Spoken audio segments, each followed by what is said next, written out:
एक उम्मीद सुनहरे ख्वाबों की जो आपने देख रखे हैं अपने बच्चों के लिए, सुनहरे कल की सूरत में। उस सुनहरे कल के लिए हम संवारते हैं आपके बच्चों का मुस्तकबिल। यूनिक ग्रुप ऑफ इंस्टीट्यूशन गुज़िश्ता 33 वर्षों से दिखा रहा है रास्तों को मंजिल, उम्मीद को रोशनी, इल्म से अमल की रवायत, बच्चों के रोशन मुस्तकबिल का जामिन।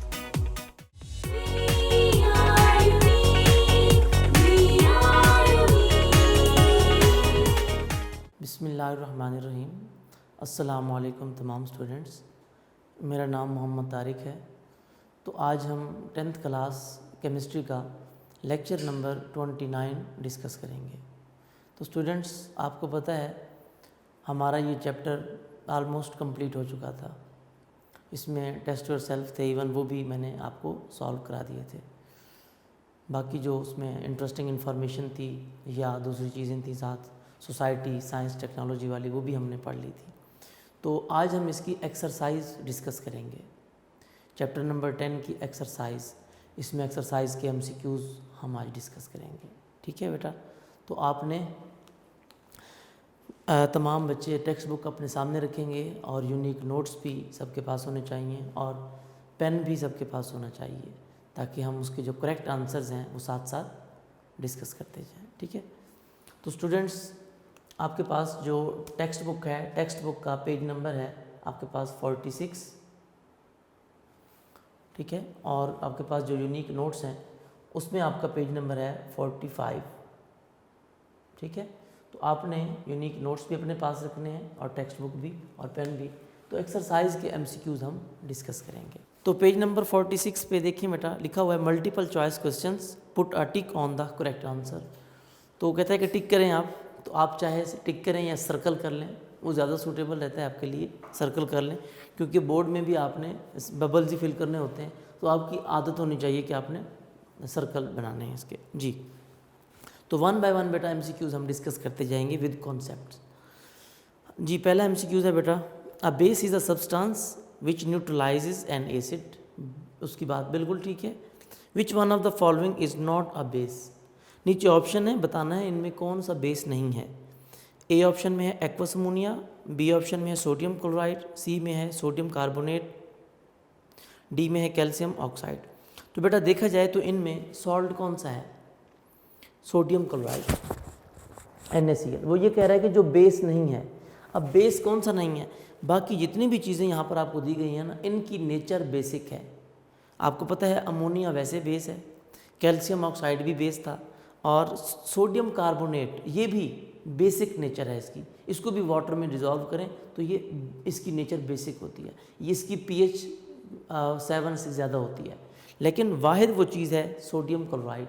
तो आप पहले MCQs का जो ऑप्शन है वो बेटा टिक करेंगे। क्या आपके पास आएगा? B option.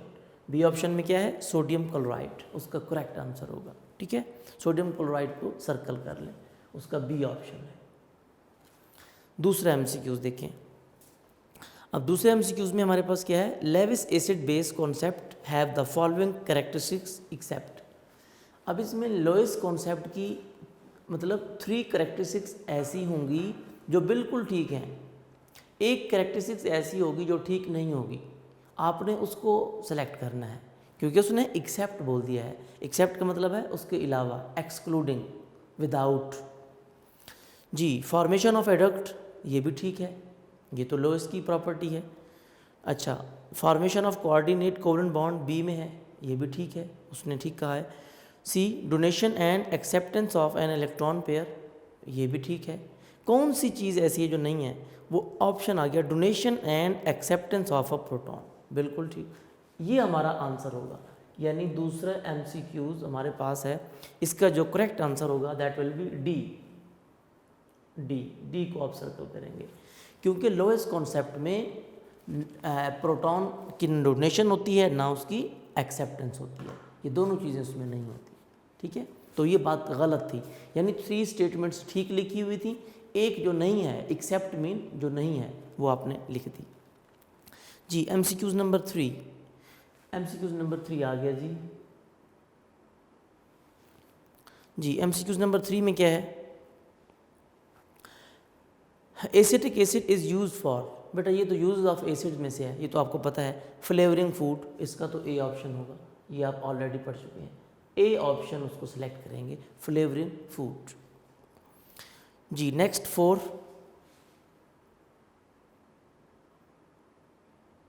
MCQs नंबर 4 हमारे पास है जी। क्या? A salt is not composed of, यानी कि सॉल्ट की बात की जा रही है। अब सॉल्ट में एक चीज़ ऐसी होगी जो ठीक नहीं है। नॉट कंपोज, किस चीज़ से नहीं बना होता, या सॉल्ट में कौन सी चीज़ नहीं होती, आपने वो बतानी है। ठीक है जी। पहली बात, अ मेटेलिक कैटाइन, ये बात तो ठीक है। वो कैसे, मैंने आपको पहले भी समझाया था बच्चे कि सोडियम क्लोराइड की एग्जांपल ले लें। सोडियम क्लोराइड कैसे बनता है? सोडियम हाइड्रोक्साइड से एंड हाइड्रोक्लोरिक एसिड से। When acids and base react they form salt and water. Sodium chloride plus water H2O। अब इसमें मैंने आपको एक बात समझाई थी बेटा, मैंने ये कहा था कि सोडियम क्लोराइड में 2 आयन हैं, एक कैटाइन है मेटेलिक कैटाइन जिसको पॉजिटिव आयन बोलते हैं, और दूसरा एनाइन होता है क्लोराइड आयन। तो आपको पता है सोडियम आयन कहाँ से आया? बेस से, कैटाइन ऑफ बेस, ये बेस से डिराइव हुआ है। एनाइन कहाँ से आया? एसिड से। देखिए आपके सामने है क्लोरीन, ये एसिड में था, ये वहाँ से आया है। तो उसी के अकॉर्डिंग बताएगा बातें। एक बात गलत बोलेगा वो हम बताएंगे, कौन सी? देखिए ए में है अ मेटेलिक कैटाइन, जो कैटाइन होगा वो मेटेलिक होगा, ये बात तो ठीक है उसकी। दूसरी बात क्या बोली? बी में नॉन मेटेलिक एनाइन, कहते जो एनाइन होगा वो नॉन मेटेलिक होगा, ये बात भी उसकी ठीक है। तीसरी बात क्या बोली? An anion of a base, कि जो बेस एनाइन है ना वो बेस का होता है, ये बात गलत है। कि जो एनाइन है, देखें क्लोराइड आयन, ये कहाँ से आया है? ये किस चीज़ का है? ये तो एसिड का है, जबकि वो कह रहा है एनाइन ऑफ बेस, तो ये बात गलत है। तो आपने वही आंसर सी, इसका ऑप्शन क्या होगा आपके पास? C, anion of base, an anion of a base, ये ऑप्शन ठीक होगा। अगले ऑप्शन में देखिए वैसे क्या कहा उसने? An anion of an acid, वो बात भी उसने ठीक बोली। यानी जो उसने गलत बोला है ना, हमने उसको सेलेक्ट करना था कि salt is not composed of, जो चीज़ सॉल्ट में नहीं होती। ठीक है, ये जो चीज़ सॉल्ट के लिए यूज़ नहीं होती वो क्या था? सी ऑप्शन था हमारा। हाँ जी नेक्स्ट 5 जी। If a liquid has a pH of 7 then it must be, बेटा आपको पता है अगर pH 7 होगी तो क्या होगा? न्यूट्रल। क्या होगा? न्यूट्रल। तो उसमें पूछा है ऑप्शन कौन कौन से दिए हैं? ए ऑप्शन में be a colourless and odourless liquid, B में freeze at 0 degree Celsius and boiled at 100 degree Celsius, C में बी न्यूट्रल। असल बात यह है सी ऑप्शन, इफ़ कोई भी सोल्यूशन है उसकी pH अगर 7 है इट मस्ट बी न्यूट्रल, वो न्यूट्रल हो। बाकी हमें उसकी प्रॉपर्टीज़ से कोई लेना देना नहीं है। यहाँ पर उसने आपको कंफ्यूज करने के लिए बताया कि क्योंकि आपके माइंड में बात होती है वाटर की, आप कहते हैं वाटर तो कलरलेस भी होता है, ऑडोरलेस भी होता है, ठीक है, उसका फ्रीजिंग पॉइंट भी 0 होता है, बॉइलिंग पॉइंट भी 100 होता है, बात तो ठीक है। लेकिन स्टूडेंट्स कंफ्यूज होते हैं, ठीक है। लेकिन आपने ध्यान में रखना है कि जब pH 7 है, चाहे वो कोई चीज़ भी हो, ज़रूरी नहीं कि वो वाटर हो, कुछ भी हो, वो होगा क्या? न्यूट्रल होगा जी। अब 6 पॉइंट पे आ गए हैं जी हम, 6 MCQs। A salt always, salt किस चीज़ से बना होता है? कंटेन आयंस, ये देखिए आयंस हैं, एक पॉजिटिव आयन होता है और एक इसमें क्या होता है? नेगेटिव आयन होता है। तो ए ऑप्शन इसका ठीक होगा, A option, a salt always contain ions. बाकी बातें पूछी बताई हैं उसने कि कंटेन वाटर ऑफ क्रिस्टलाइजेशन, लेकिन ये सब में नहीं होता, आपको पता है। सी में क्या कहा? डिजॉल्व्स इन वाटर, सारे सॉल्ट्स भी वाटर सॉल्युबल नहीं होते, कुछ इनसॉल्युबल भी तो होते हैं, ठीक है। डी में फॉर्म्स क्रिस्टल्स विच कंडक्ट इलेक्ट्रिसिटी, ज़रूरी तो नहीं सारे के सारे सॉल्ट तो ज़रूरी तो नहीं इलेक्ट्रोलाइट के तौर पे यूज़ हों, कुछ नहीं भी होते, कुछ वीक इलेक्ट्रोलाइट होते हैं, कुछ स्ट्रॉन्ग इलेक्ट्रोलाइट होते हैं, कुछ नहीं भी होंगे, कुछ नॉन इलेक्ट्रोलाइट भी होंगे, राइट। तो जो असल हमारा ऑप्शन था वो क्या था, A option, salt always contain ions. ठीक है, नेक्स्ट 7 जी, 7 में क्या बोला जी उसने, dilute acids react with carbonates to produce the given products except. अब क्वेश्चन को समझा करें, जो एक्सेप्ट का वर्ड है ना, इसमें अक्सर स्टूडेंट कंफ्यूज हो जाते हैं, वो स्टेटमेंट को कुछ और तरीके से पढ़ रहे होते हैं, एक्सेप्ट को पे गौर नहीं करते। वो कहता है कि जब एसिड कार्बोनेट्स के साथ रिएक्शन करते थे तो क्या बनता था बेटा, आपको भी पता है, salt, water and carbon dioxide gas. तो उसने कहा है एक्सेप्ट, इसके अलावा कौन सी चीज़ नहीं बनती थी वो बताना है। तो इसमें एक ऐसी चीज़ बताई गई होगी जो कि नहीं बनती, वो कौन सी चीज़ है, देखिए पढ़ते हैं। सॉल्ट ये तो बनता है, वाटर ये भी बनता था, कार्बन डाइऑक्साइड भी बनती है, हाइड्रोजन नहीं बनती। तो आप लिखेंगे डी, यानी कि इसका ऑप्शन क्या होगा, डी, हाइड्रोजन, राइट जी। एमसीक्यूज नंबर 8 पे आ जाएं जी। एमसीक्यूज नंबर 8 पेज नंबर 47 है आपके पास टेक्स्ट यूर बुक का। ठीक है, टेक्स्ट बुक का आपके पास जो है वो आपके पास क्या है बेटा, टेक्स्ट बुक का पेज नंबर 47 जी। In the preparation of insoluble salts, कि इनसॉल्युबल सॉल्ट जब हम बनाते हैं, which one of the facts is incorrect, कौन सी चीज़ यहाँ पर गलत बताई गई है। बेटा पहले तो आपको पता होना चाहिए कि जब भी हम इनसॉल्युबल सॉल्ट्स बनाते थे उसमें क्या होता था। तो इनसॉल्युबल सॉल्ट्स कैसे बनते थे, हम उसके लिए 2 सॉल्युबल सॉल्ट्स मिक्स करते थे, ऐसे ही है ना, हम 2 सॉल्युबल सॉल्ट्स मिक्स करते थे। जब हम 2 सॉल्युबल सॉल्ट्स मिक्स करते थे उसमें क्या होता था, आयन एक्सचेंज होते थे, मेटेलिक आयन एक्सचेंज होते थे, ऐसे ही है ना। और एक्सचेंज के बाद क्या होता था, 2 नए सॉल्ट बनते थे, 2 न्यू सॉल्ट्स आर फॉर्म्ड, हम ये पढ़ते थे पहले। One of them is soluble and other is insoluble. 2 salt बनते थे, उनमें से एक सॉल्ट सॉल्युबल होता था, दूसरा सॉल्ट इनसॉल्युबल होता था। ठीक है, तो वो आपको कॉन्सेप्ट मैंने दे दिया है, अब इसमें आंसर आपके लिए ढूंढना आसान हो जाएगा जी। कहते हैं इसमें कौन सी स्टेटमेंट इनकरेक्ट है, जो सही जो करेक्ट स्टेटमेंट है उसको नहीं सिलेक्ट करना, इनकरेक्ट को जी। ए ऑप्शन में मेरे पास क्या लिखा हुआ है, 2 सॉल्युबल सॉल्ट्स और मिक्स्ड, ये तो ठीक है, हमने इसको टिक नहीं करना। दूसरी ऑप्शन में है 2 insoluble salts are produced, sorry मेरे पास है 2 soluble salts are produced, B option में। वो कहते हैं कि जो सॉल्ट बनते हैं दोनों के दोनों सॉल्युबल होते हैं, ये भी गलत है, ये तो बात गलत है ना, एक सॉल्युबल होता था और एक क्या होता था, इनसॉल्युबल। अच्छा, तो कुछ बुक्स में ऐसे लिखा हुआ है, कुछ बुक्स में यहाँ पर लिखा हुआ है 1 सॉल्युबल सॉल्ट्स इज प्रोड्यूस्ड। ये टेक्स्ट बुक में कुछ जो है वो चेंजिंग है, अमेंडमेंट है। नोट्स में देख लेते हैं, नोट्स में कैसे लिखा हुआ है, नोट्स में ठीक किया गया है और कुछ बुक्स में इसको ठीक भी कर दिया गया है। ठीक है, तो मेरे पास यहाँ पर है बी ऑप्शन में, मेरे पास जो टेक्स्ट बुक है इसमें मिस्टेक है, वहाँ पर लिखा हुआ है 2 सॉल्युबल सॉल्ट्स आर प्रोड्यूस्ड। ये मैंने यहाँ से इसीलिए रीड किया है, कुछ स्टूडेंट्स के पास ये टेक्स्ट बुक भी होगी, ठीक है, पुरानी बुक जो थी, लेकिन आपने उसको फॉलो नहीं करना। जो न्यू बुक है उसमें उन्होंने ठीक कर दिया है। ठीक है, ए ऑप्शन तो ठीक है, 2 soluble salts are mixed. B option में आप, मैं यहाँ पर ऑप्शन भी लिख रहा हूँ, जो बी ऑप्शन है वो क्या है, कुछ बुक्स में लिखा हुआ है कि 2 सॉल्युबल सॉल्ट्स आर प्रोड्यूस्ड, ये गलत है, इसको ठीक कर लो, बी ऑप्शन को करेक्ट कर लो, वहाँ पर स्टेटमेंट ही गलत दी गई है।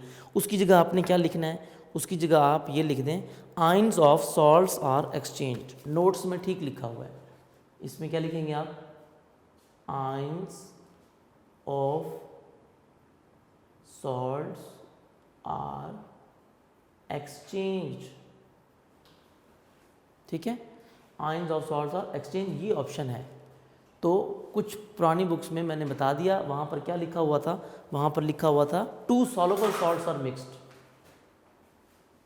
ये लिखा हुआ था 2 सॉल्युबल सॉल्ट्स और मिक्स्ड। ये जो स्टेटमेंट लिखी हुई थी ना, इसको, ये गलत है। अगर किसी के बच्चे के पास ओल्ड बुक है या ओल्ड नोट्स हैं पहले वाले, उसमें अगर ये लिखा हुआ है बी ऑप्शन में कि 2 soluble salts are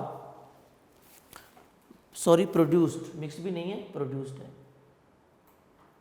2 soluble salts are produced. ये स्टेटमेंट अगर लिखी हुई है ना तो ये गलत है, इसको काट दें, ये काट दें, इसको काट के ये लिखें ions of salts are exchange. B option में ये है, ठीक है।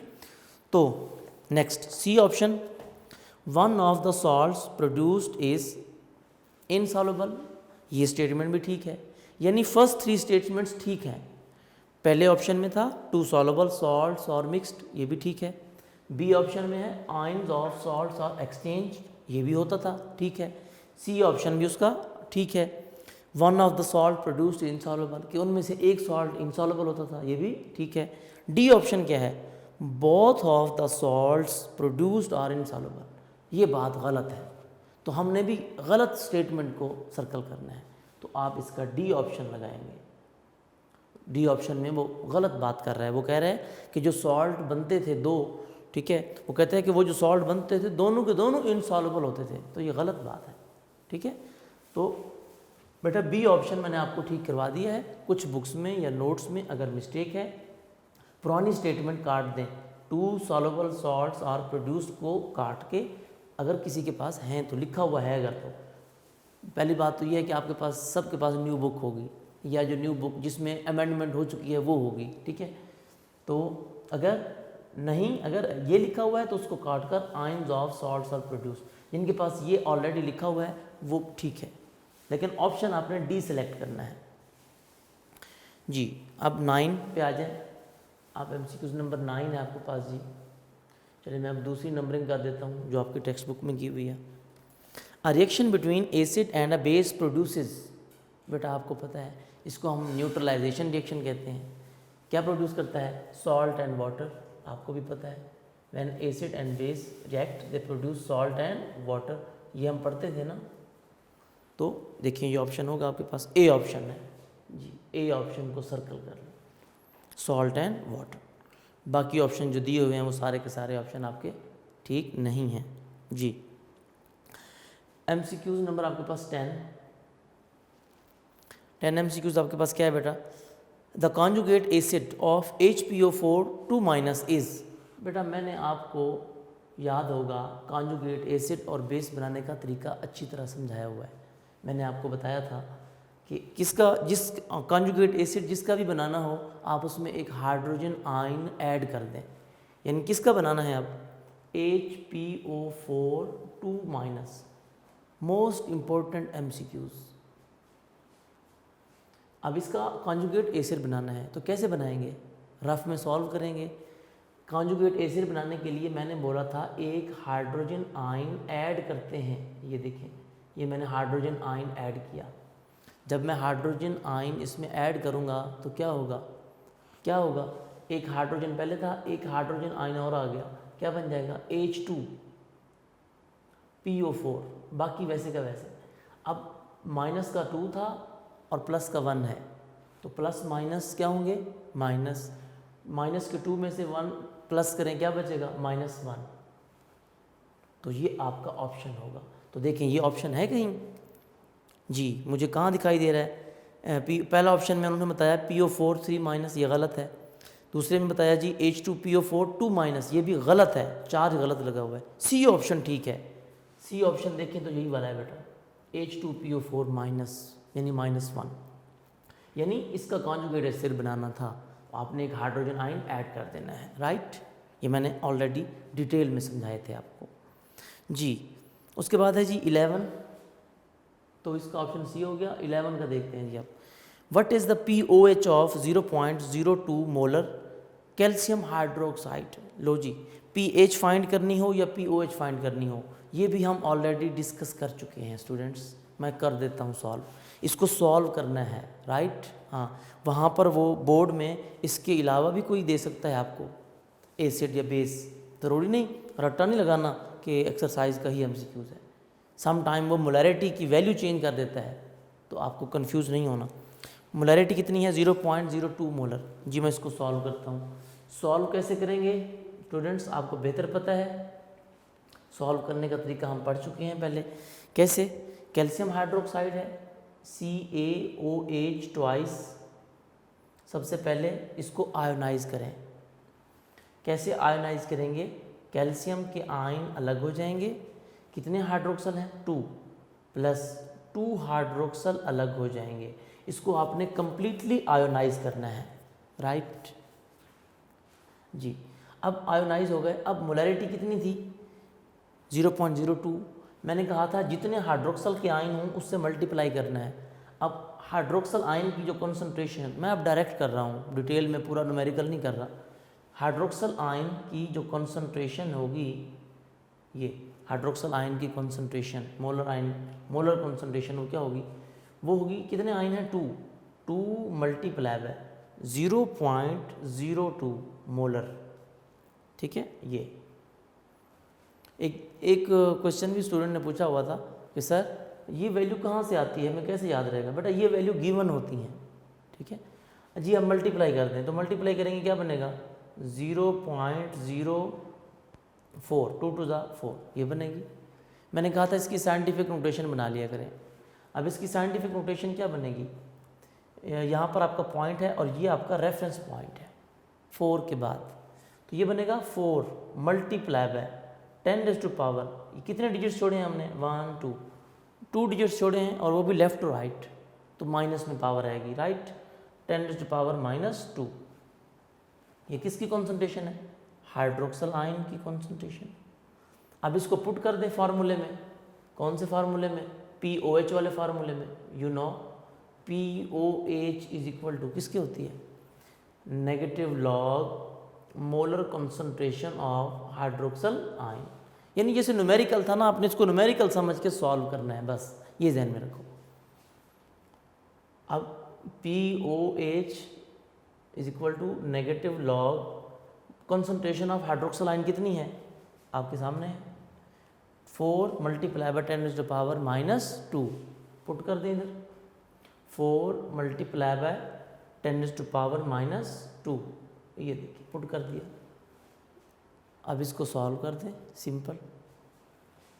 अब इसको कैसे सॉल्व करेंगे, लॉग की प्रॉपर्टी अप्लाई करेंगे, 2 वैल्यूज़ मल्टीप्लाई हो रही हैं तो प्लस आ जाएगा सेंटर में, माइनस लॉग को 4 से मल्टीप्लाई मतलब 4 के साथ करेंगे सॉल्व तो आ जाएगा माइनस लॉग 4, राइट।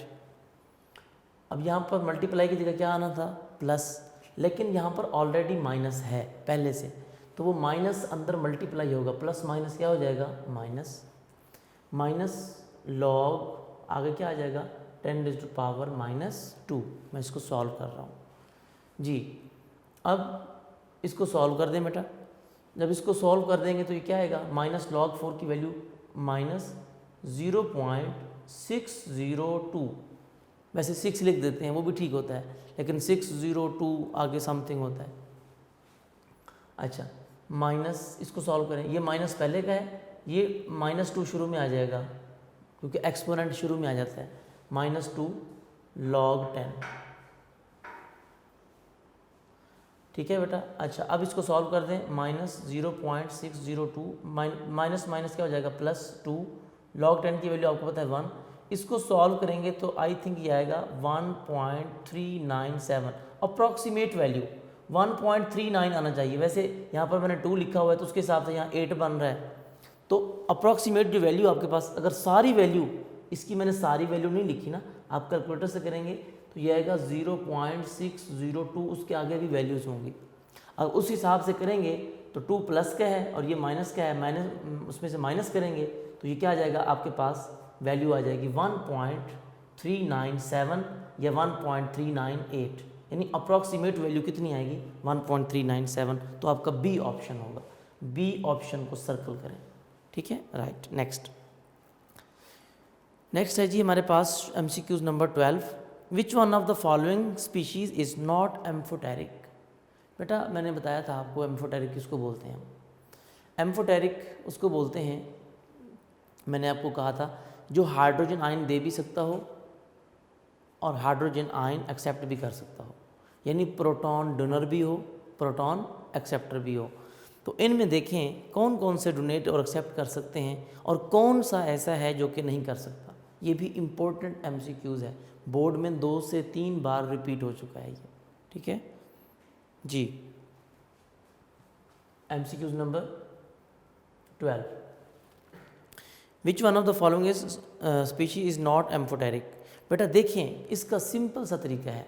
इसमें इस MCQs में आपने ये याद रखना है, जिसमें हाइड्रोजन नहीं है, जिसमें हाइड्रोजन नहीं है आप उसको कह दें कि ये एम्फोटेरिक नहीं है इस MCQs में। ठीक है, कैसे? H2O है, आपको पता है H2O ये तो एम्फोटेरिक है, ये हाइड्रोजन आयन डोनेट भी करता है, एक्सेप्ट भी करता है। ठीक है, अच्छा H2O मैंने लिख दिया। उसके बाद नेक्स्ट दूसरे पे कौन सा है? NH3।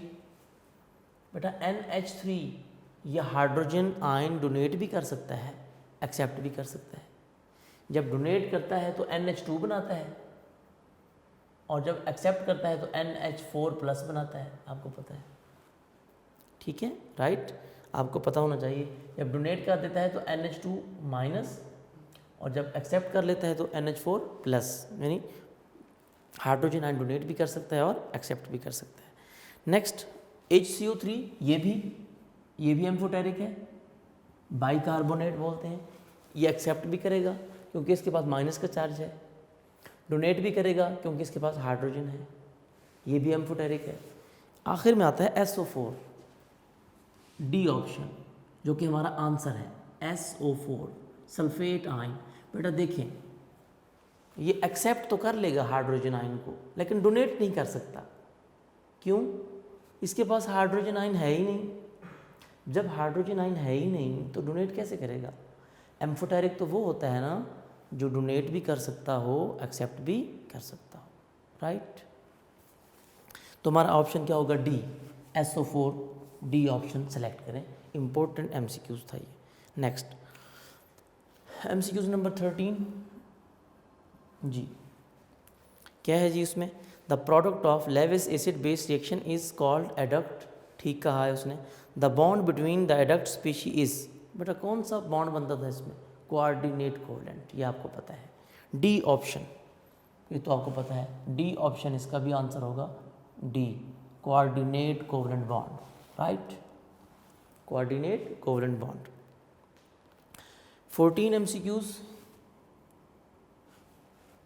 क्या है हमारे पास? The water of crystallisation is responsible for the, ये आपने पढ़ा था बेटा, ये अगर आपको याद हो तो आपने इसका तो बेहतरीन आंसर कैरेक्टरिस्टिक्स ऑफ सॉल्ट्स में पढ़ा था, याद होगा।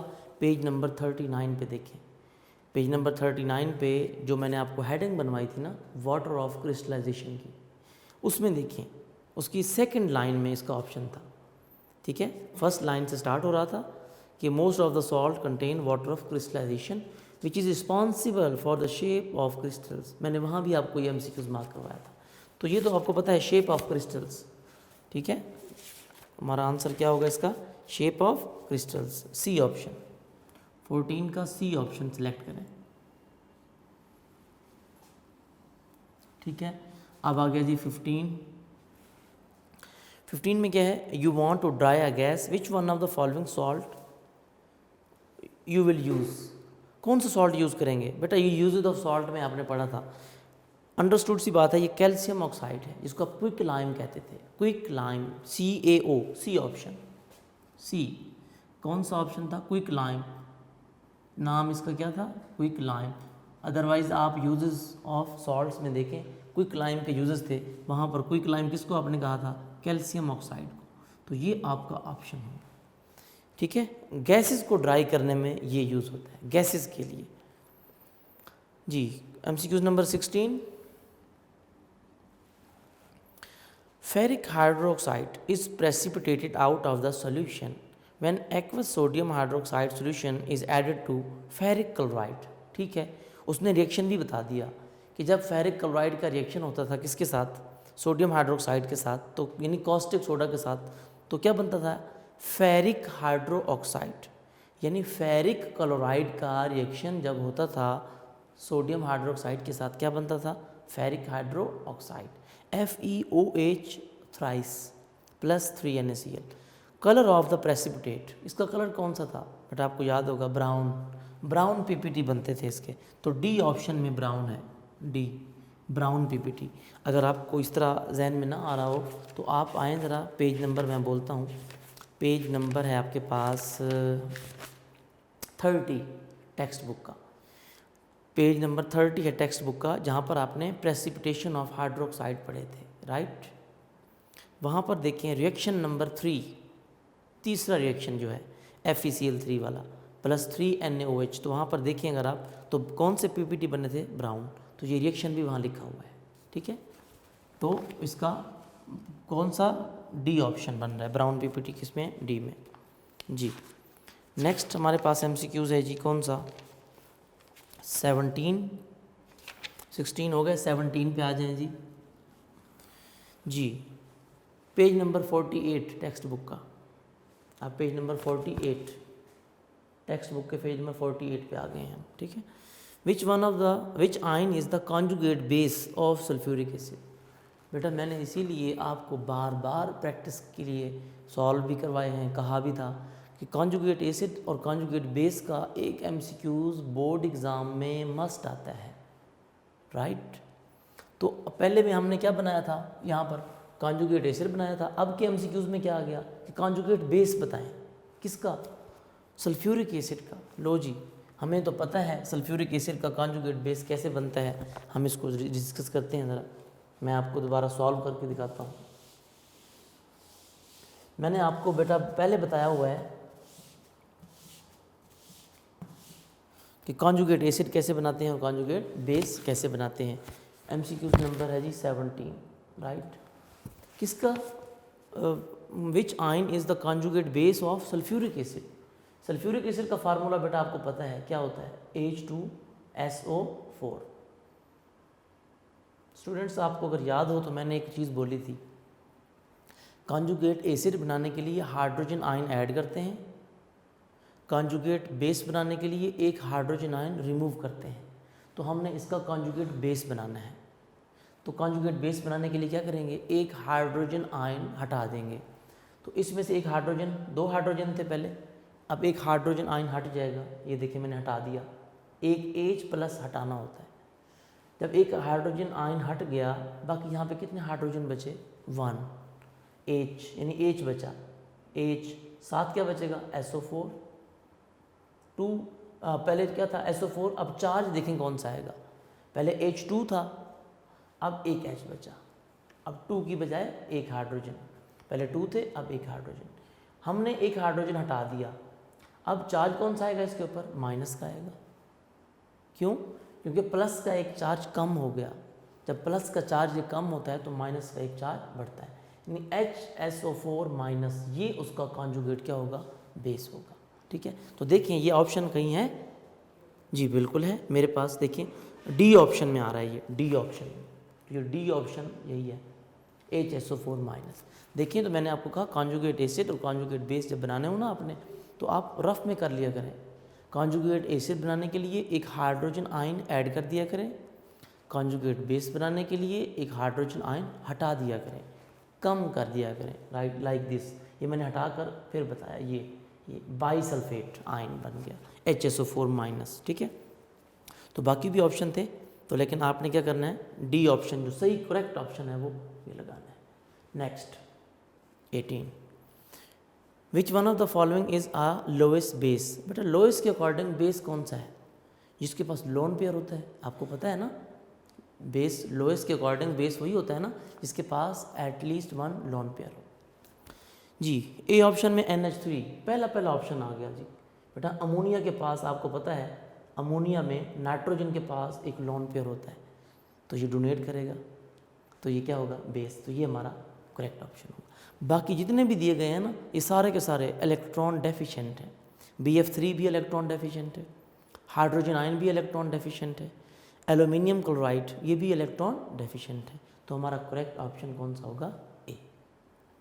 सेकंड लास्ट MCQs हमारे पास आ गया, MCQs नंबर 19 जी। According to the lowest concept acid is a substance, बेटा डेफिनेशन पूछी गई है, ठीक है।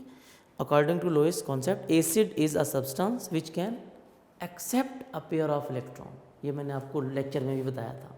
ए से एक्सेप्टर, ए से एसिड, तो इसका ऑप्शन डी ऑप्शन है इसका, ठीक है, कि which can accept a pair of electron, क्योंकि उसने एक्सेप्ट आप प्रोटॉन भी लिखा हुआ है, एक्सेप्ट इलेक्ट्रॉन भी लिख सकता है, लेकिन पेयर ऑफ इलेक्ट्रॉन, क्योंकि होता ही वही है ना बेस, जो कि पेयर ऑफ एसिड वो होता है जो पेयर ऑफ इलेक्ट्रॉन को एक्सेप्ट करता है, और बेस वो होता है जो पेयर ऑफ इलेक्ट्रॉन डोनेट करता है। ठीक है, तो इसने एसिड की डेफिनेशन पूछी है, तो डी ऑप्शन आएगा, which accept a pair of electron.